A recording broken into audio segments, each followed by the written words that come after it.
Hello friend. तो एक एक कोचिंग सेंटर चैनल पर एक बार फिर आप सभी का स्वागत है। तो प्यारे बच्चों, आज मैं लेकर आया हूँ राजनीति विज्ञान का बहुत ही महत्वपूर्ण टॉपिक, पेरिस शांति सम्मेलन 1919 में हुआ था।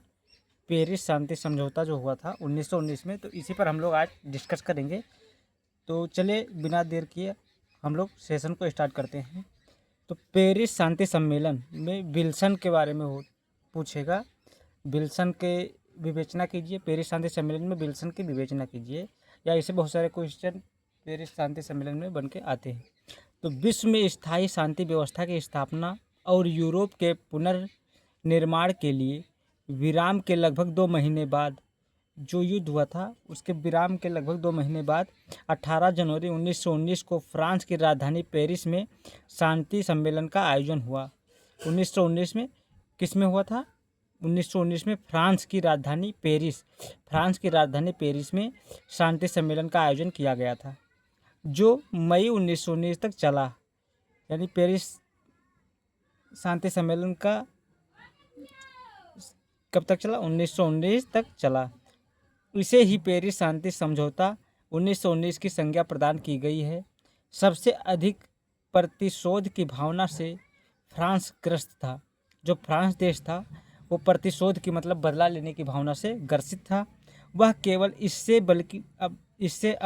बल्कि अपनी सुरक्षा की चिंता के कारण ही जर्मनी को पूरी तरह कुचल देने का पक्षधर था।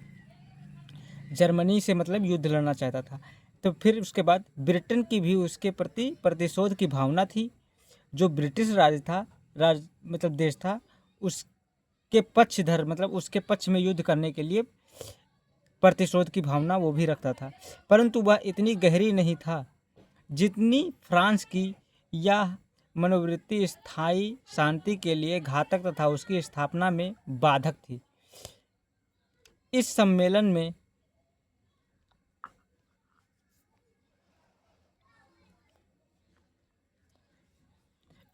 में राष्ट्रपति विल्सन के आदर्शवाद तथा अन्य देशों के राष्ट्रीय स्वार्थों के बीच समन्वय स्थापित करने का प्रश्न सबसे बड़ी बाधा पैदा कर रहा था।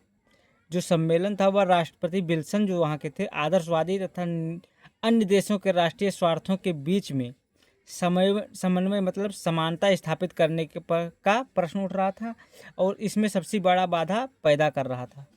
लेक्सन के अनुसार, जो लेक्सन महोदय एक थे, उनके अनुसार आदर्शवाद और यूरोपीय भौतिकवाद के बीच तीव्र संघर्ष हुआ, मतलब बहुत तीखा बहस हुआ था और स्थापित किया गया, जिसे संतोषजनक तो नहीं ही कहा जा सकता है, मतलब उससे कोई संतोषजनक वो नहीं मिला था।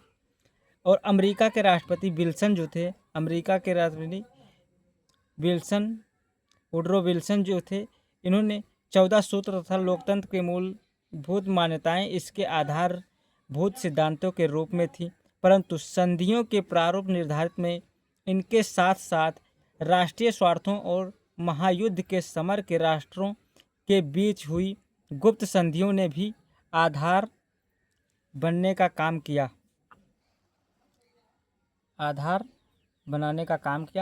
फिर पेरिस शांति सम्मेलन में राष्ट्रपति विल्सन ने अपने 14 सूत्री प्रस्ताव प्रस्तुत किए। जो अमेरिका के राष्ट्रपति थे, जो विल्सन थे, उन्होंने अपने प्रस्ताव में 14 सूत्रों को प्रस्तावित किया था, जिसमें पहला सूत्र था गुप्त कूटनीति, यानी सीक्रेट डिप्लोमेसी। गुप्त कूटनीति को इंग्लिश में सीक्रेट डिप्लोमेसी कहा जाता है। इसमें उन्होंने बताया कि परित्याग किया जाए और शांति संधियां खुले रूप में की जाएं। दूसरा था सामुद्रिक सीमा के बाहर के महासागरीय क्षेत्र उन्मुक्त रखे जाएं, मतलब जो समुद्र के बाहर के महासागर की सीमा है उन्हें सही सलामत रखा जाए। अंतर्राष्ट्रीय व्यापार से आर्थिक प्रतिबंध समाप्त कर दिए जाएं। जो अंतर्राष्ट्रीय व्यापार थे और जो आर्थिक प्रतिबंध लगाया गया था उसको ख़त्म कर दिया जाए, मतलब सभी के लिए आर्थिक व्यापार चालू कर दिया जाए। सशस्त्रों का परिक्षेपण किया जाए, जो शस्त्र वस्त्र थे वहाँ पर उसका परिक्षेपण किया जाए। उपनिवेशों के स्वामित्व के निष्पक्ष निर्णय के साथ ही वहाँ बसने वाले शासित समुदाय की भावनाओं और हितों का भी ध्यान रखा जाए। फिर छठवां था उनका कि केंद्रीय शक्तियाँ रूसी प्रदेश को खाली करे, जो केंद्र शासित प्रदेश की शक्तियां हैं वो रूस की प्रदेश की शक्तियों को खाली करे।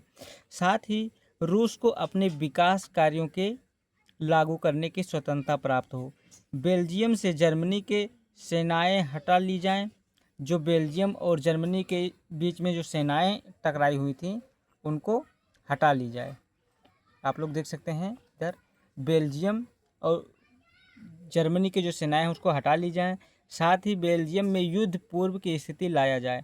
फ्रांस के देशों को भी उसे वापस लौटा दिया जाए। जो फ्रांस देश था उससे के प्रदेशों से सेनाएं जो थी उसको वापस लाया जाए। और सन 1871 ईस्वी में फ्रांस से छीना गया अल्सेन एवं लोरेन प्रदेश भी फ्रांस को दे दिया जाए। इटली की सीमाएं भी राष्ट्रीयता के आधार पर निर्धारित की जाएं। ऑस्ट्रिया और हंगरी की जनता को स्वायत्तता शासन का अधिकार मिले।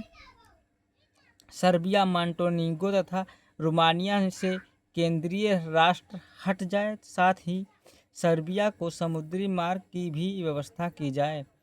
ऑटोमन साम्राज्य में तुर्की सरप्रभुता संपन्न बने शेष भागों को स्वयंशासी बनाया जाए या स्ट्रेट में जहाज चलाने की पूर्ण स्वतंत्रता प्राप्त हो। फिर उसका 13वां जो सूत्र था वो पोलैंड के स्वतंत्रता प्राप्त हो तथा उसे समुद्री मार्ग भी मिले। संसार के छोटे बड़े सभी राष्ट्रों की भौगोलिक अखंडता तथा राजनीतिक स्वतंत्रता की सुरक्षा के लिए एक अंतर्राष्ट्रीय संस्था की स्थापना की जाए। इन सूत्रों को मित्र राष्ट्रों में अधिकांश देशों ने स्वीकार किया था और इंग्लैंड समुद्र की स्वतंत्रता के प्रश्न पर इससे अलग रह गया था। इसमें क्षतिपूर्ति का कोई प्रावधान नहीं था। इसमें शांति व्यवस्था के स्थायी प्रावधान थे।